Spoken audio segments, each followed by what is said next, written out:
هلو هلو، طبعا من شكله بيتكلم. هعمل معاكم النهاردة الممبار المصري الخطير بكل الخطوات بتاعته. مش هسيب معاكم ولا خطوة واحدة مش هعرفها لكم، وازاي الرز بتاعكم يطلع مفلفل كده وخطير. يلا بينا نبدأ مع بعض الخطوات. معايا كيلو من الطماطم متقطع مكعبات صغيرة، وكيلو من البصل متقطع مكعبات صغيرة. معايا التوابل بتاعتي: توم باودر وبصل باودر وسبع بهارات وفلفل اسود وكمون وجوز الطيب.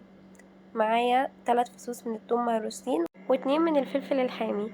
معايا بقى الممبار بتاعي انا نقعاه وغسلاه كويس جدا، ومعايا كوبايه صغيره كده من الزيت.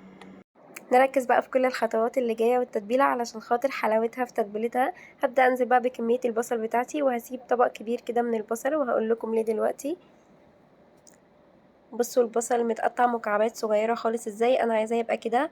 هنزل عليه بقى بالثوم والفلفل الحامي، وابدا انزل عليهم بالتوابل.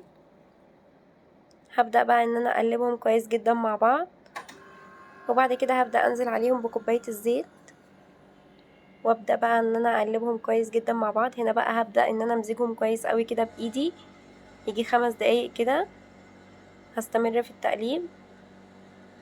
وبعد كده هبدأ انزل عليهم بقى بالطماطم بتاعتي، واقلبهم برضو كويس جدا مع بعض. افضل اقلب فيهم يجي 5 دقايق.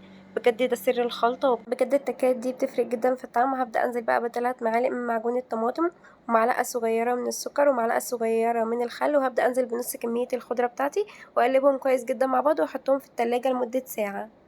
في طاسة سخنة بقى على النار هبدأ انزل بشوية حلوين كده من الزيت، وهبدأ انزل عليهم بكمية البصل اللي احنا كنا شايلينها، وورقتين من اللورة، وفص من الثوم، وعود من القرفة، واقلبهم كده كويس مع بعض لحد ما احس كده ان البصله بدات تدبل معايا. هبدا انزل عليهم بالتوابل: توم باودر وبصل باودر ومكعب من المرقه وفلفل اسود، واقلبهم برضو كويس كده مع بعض. بعد كده هبدا انزل عليهم بنص كيلو من عصير الطماطم، وهنزل عليهم بمعلقه من السكر، واقلبهم كويس كده مع بعض، واسيبهم على نار واطيه لحد ما احس ان هم اتسبكوا معايا. وبعد كده هبدا انزل عليهم بكميه الرز بتاعتي، وهشوح فيهم كده كويس جدا. وهبدأ انزل بالتوابل: ملح وتوم باودر وبصل باودر وفلفل اسود وبابريكا. وبعد كده هبدأ انزل بباقي كمية الخضرة اللي كانت معايا، واقلبهم برضو كويس جدا مع بعض. انا بفضل اشوح في الرز كده لمدة 5 دقايق على النار. بجد التشويح ده بيفرق جدا، وبجد بيديله طعم حلو قوي. وكده الخلطة بتاعتي تبقى خلصت. هبدأ اضيفها بقى على الخليط اللي انا كنت حاطاه في التلاجة لمدة ساعة، واقلبهم كويس جدا مع بعض. بصوا بجد شكلها خطير ازاي. هوريكم بقى طريقة لحشي الممبار، بجد سهلة وسريعة، وبجد دي أسهل طريقة ممكن تحشوا بيها الممبار.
في مية مغلية بقى هبدأ انزل ببصلاية وجزراية وطماطمية متقطعين وفصين من الثوم، وهبدأ انزل بالتوابل بتاعتي: ملح وسبع بهارات وتوم باودر وبصل باودر وفلفل اسود و3 وحدات من الحبهان وعود من القرفة.